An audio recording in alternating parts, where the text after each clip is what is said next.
Грчкиот претседател Прокопис Павлопулос продолжува со радикалните пораки за Македонија.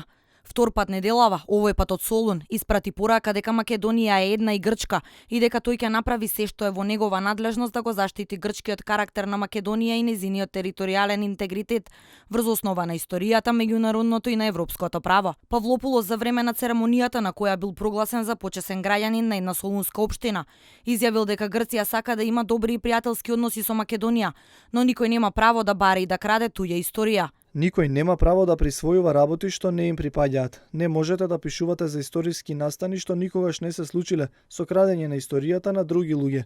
Им подаваме рака на пријателство на нашите соседи, но никогаш нема на другите да им го препуштиме она што ни припаѓа нам. На церемонијата во Солун грчкиот претседател истакна дека Грција е мирољубива држава, но незините соседи треба да бидат свесни дека никогаш нема да го даде и да се откаже од она што е незина припадност.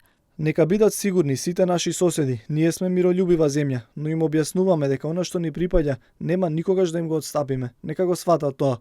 Историјата ќе ја браниме до крај, затоа сме сите обединети и сите сме одлучни. Пред неколку дена тој испрати слична порака од Воден, од каде што ја критикуваше Македонија за иредентизам и за крадење историја. Министерот за надворешни работи Никола Поповски реагираше со порака Грција да ја спроведе пресудата од меѓународниот суд во Хаг, а потоа да се повикува на меѓународното право. Со реакција и поранешниот шеф на дипломатијата Антонио Милошовски, кој одговори дека Македонија е грчка, исто колку што Аљаска е руска.